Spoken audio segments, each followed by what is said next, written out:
Hi guys, si Olay po ito ulit. Magandang umaga, magandang tanghali, magandang hapon, magandang gabi po sa inyo kung nasaan man po kayo. Sana lagi po kayong nasa mabuting kalagayan. Ngayon pong topic natin ngayon guys is pag-uusapan natin kung magkano ang typical na kinikita ng travel healthcare. Specifically guys, sa healthcare aid. Mag-focus muna tayo sa healthcare aid kasi iba yung iba rin yung mga sahod ng nurse kaysa sa healthcare aid. Siguro pag naging nurse na ako soon, kasi pinaprocess ko na ngayon, so pwede na natin pag-usapan yon kaya sa future. Pero ngayon, pag-usapan muna natin yung sa healthcare aid. And ito guys is based on dun sa kinita ko, dun sa experience ko, at base ito guys dito sa Manitoba, province of Manitoba. Kasi guys, iba-iba yung rate or sistema ng travel sa different provinces like sa Ontario, sa Alberta, Nova Scotia, and British Columbia, something like that. So iba-iba yun guys, iba-iba ng sistema. Ito is based dito sa Manitoba guys. Bago ko umpisan guys, bago ako nag travel healthcare aid nung 2023 guys, nasa home care ako, nasa home care, WRHA yun guys, so Winnipeg Regional Health Authority. Nasa scheduling department ako guys doon. So ang ang pasok ko ron guys is Monday to Friday, office hour kasi yun guys, so weekend day off ko yun. So Monday to Friday guys ang pasok ko. Minsan nag-o-overtime ako ng weekend like Saturday or Sunday, depende kung ano yung available doon. Pero madalas nag-o-overtime ako sa isa sa weekend doon. So typically guys, sumasahod ako noon way back before 2023, siguro mga 2021, something like that. So sumasahod ako noon bi-weekly guys. In 2 weeks guys, bi-weekly sumasahod ako doon sa home care ko. Doon sa city yun guys, kasi sa city yun. So full time ako ron, permanent. Sumasahod ako ng $1,500, Canadian dollars of course guys. So sa bi-weekly 1,500, so in 4 weeks sa 1 month guys, more or less sumasahod ako ng mga 3,000 Canadian dollar noon nung nasa city pa ako, full time ako as a scheduling clerk ako noon dati. Tapos nung ngayon guys, nasa full time na kasi ako dito guys sa travel healthcare. Nag full time ako. So ang kinikita ko guys, ito base lang guys, i-example ko na lang sa inyo yung pinaka maiksi na travel na facility, which is sa napuntahan ko guys. Halimbawa ko na lang is yung 2.5 hours na facility from city to that facility, 2.5 hours. Tapos ang trabaho is 12 hours shift. So kada 12 hours shift doon guys, labas na yung pagkain ko tsaka yung gasolina ko guys. Halimbawa na lang natin guys na sa isang linggo pumapasok lang ako ng Monday, Wednesday and Friday. So tatlong beses yun sa isang linggo guys. So halimbawa sa Monday pumasok ako, so biyahe ako, yung pinakamaiksi na lang to guys. I-example ko na lang sa inyo yung pinakamaiksi, wag na yung mahabang biyahe. Yung 2.5 hours kung napuntahan, so 12 hours shift yun guys. ilalabas na natin yung pagkain tsaka yung gasolina ko, lahat ng expenses, isarado na natin sa $500 ang kita ko dun sa isang shift na yun. So kung Monday, Wednesday, Friday guys, 3 beses yun sa isang linggo. So kumikita na ako doon guys ng 1,500 kada week. Kada week guys. So i-times 4 mo yun guys. Kasi sa 1 month, 4 weeks. So i-times 4 mo yung 1,500, which is more or less kumikita ako ng nasa $6,000 compared guys sa city nung nagtatrabaho ako noon na full time. Sumasahod ako ng more or less 3,000. So may difference na halos kalahati, halos doble yung kinikita ko dito sa healthcare. Yun guys is based on sa example ko lang sa inyo na pinaka iksi kong napuntahan na facility, which is 2.5 hour drive, 12-hour shift, and 500 per day yung sahod kong yun, compared kung ikukumpara mo kung nakapag-travel pa ako doon sa ibang lugar na mas malayo, like 5-hour shift or 4-hour shift. So medyo mas malaki. So ang difference nun guys is halos kalahati, no? Kaya nag-decide ako mag full time dito kasi talagang kailangan pa rin nila yung serbisyo namin guys. Kulang na kulang sila sa staff, lalo na yung mga hospital dito sa northern part of Manitoba, and yung personal care home, kailangan pa nila ng staff. Kaya sinasamantala naman namin yung pagkakataon na yun, na pag mayroong available, kinukuha namin para makaipon kami. Well guys, alam naman namin na hindi ito permanente. Sooner or later, siguro after mga 5 more years o 10 years, mabubunuan na yung mga kakulangan dito, no? Kaya kasi marami na ring mga nag-a-apply na mga pumapasok dito sa Canada, mga taga-India o taga-Pilipinas din guys, marami pa rin pumapasok dito. So alam namin na balang araw mapupunuan din yung mga kakulangan doon sa mga area ngayon. Kaya naman hindi kami nagpapabaya.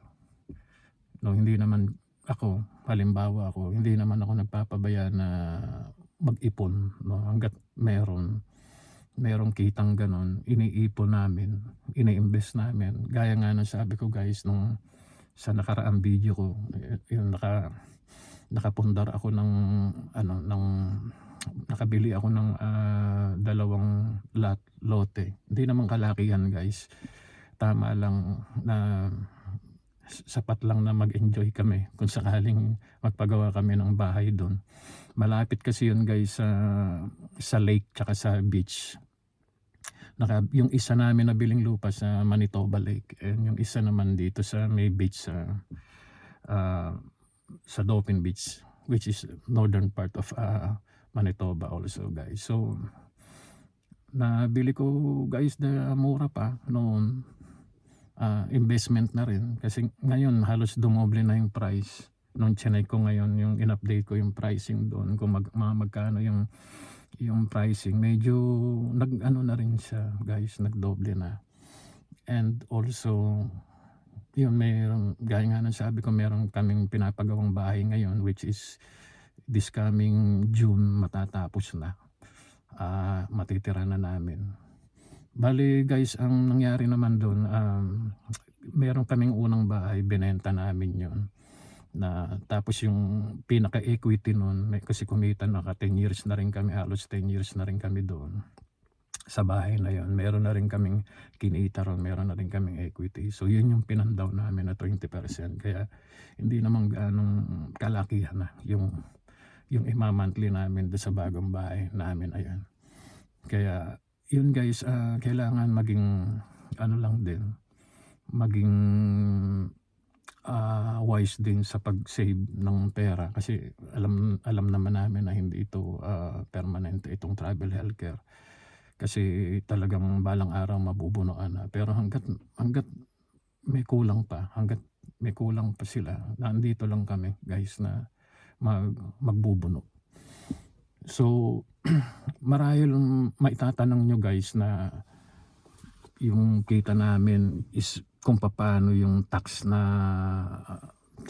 kung paano namin na-file yung tax namin, kasi hindi kami dinededuct. So ang kagandahan lang dito kasi guys, sa travel healthcare, napapaliit namin yung tax namin guys, kasi nga yung mga nakiklaim namin yung expenses namin, mga travel expenses, yung mga food expenses, na kaya napapaiksi namin. Unlike kasi dun sa although yung sahod namin sa city which is 3,000 Canadian dollar guys per month. So na yun, net na yun, na deduct na yun guys, yung mga tax, lahat ng deduction. Unlike dito hindi.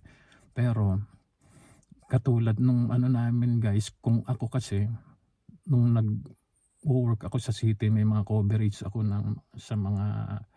sa mga insurance ko, may mga sa dental, sa prescription drug meron ako. Pero ngayon hindi muna ako kumuha dito sa travel, kasi si Mrs. naman guys is meron naman siyang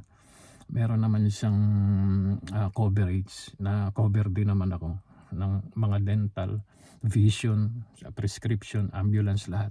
So cover din ako, kaya hindi na ako kumuha nun. Ang kinuha ko na lang guys yung pension ko, yun, nagpapadeduct pa rin ako ngayon dun sa pension ko, para at least pag nag-retire man ako, meron pa rin akong makukuhang pension, na katulad nung nagtatrabaho sa city, ganun.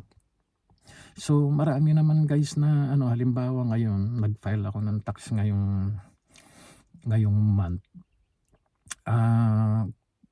Kasi kumita ako guys ng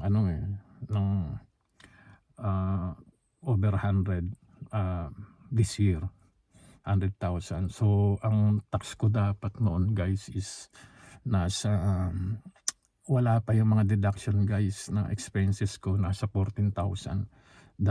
Pero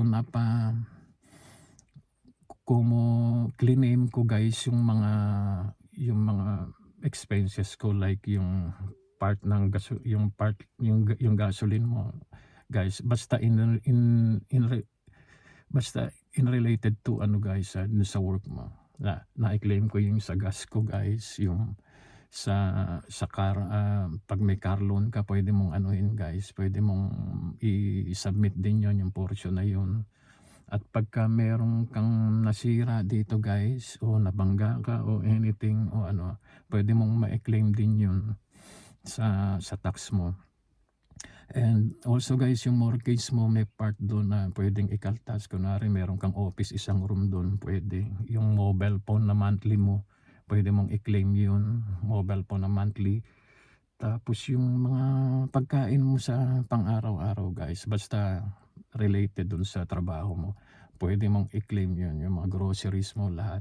Pagka bumili ka ng mga uniform guys, or sapatos mo, o pwede mong i-claim lahat. So kaya napababa guys, from yung babayaran kong tax dapat na 14,000, naging 2,800 na lang, $2,800 na lang. So kasi nga may mga deduction, which is reasonable naman yan guys, yung $2,800 na yon, kasi kumita rin naman ako ng this year, last year guys, ng over 100.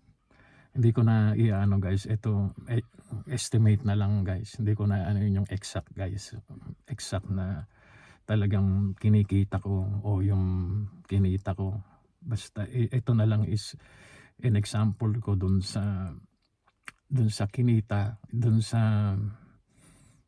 ko ngayong taon, at yung in-example ko naman kanina guys, base dun sa pinaka maiksi namin na maiksi kong napupuntahan na, which is 2.5 hours, 12 hours shift na na napuntahan ko. Doon ko na lang in-example guys. So kung ikukumpara mo guys, again, halos doble yung difference. Minsan nga nung mga nakaraang taon, halos triple pa. Kaya yun, sinamantala din namin yun guys. Gaya nga na sabi ko, hindi naman kami, namamasyal kami, ano-ano rin kami, gumagastos din kami. Reasonable naman guys. Pero the rest, yung iba, talagang nilalagay naman namin sa tama para at least magkaanuhan man. Pag kunwari mag-slow man na o mag-ano na, hindi na gaanong kailangan yung serbisyo namin, at least meron na rin kaming naipon guys na papaano. Kaya yun lang guys, yun lang naman ang gusto kong i-share sa inyo. Yung sahod ng, typical na sahod ng travel healthcare aid specifically. Pagka naging nurse na ako guys, i-share ko rin sa inyo kung mas malaki kasi ang sahod din pagka travel nurse ka guys. Kaya yun lang.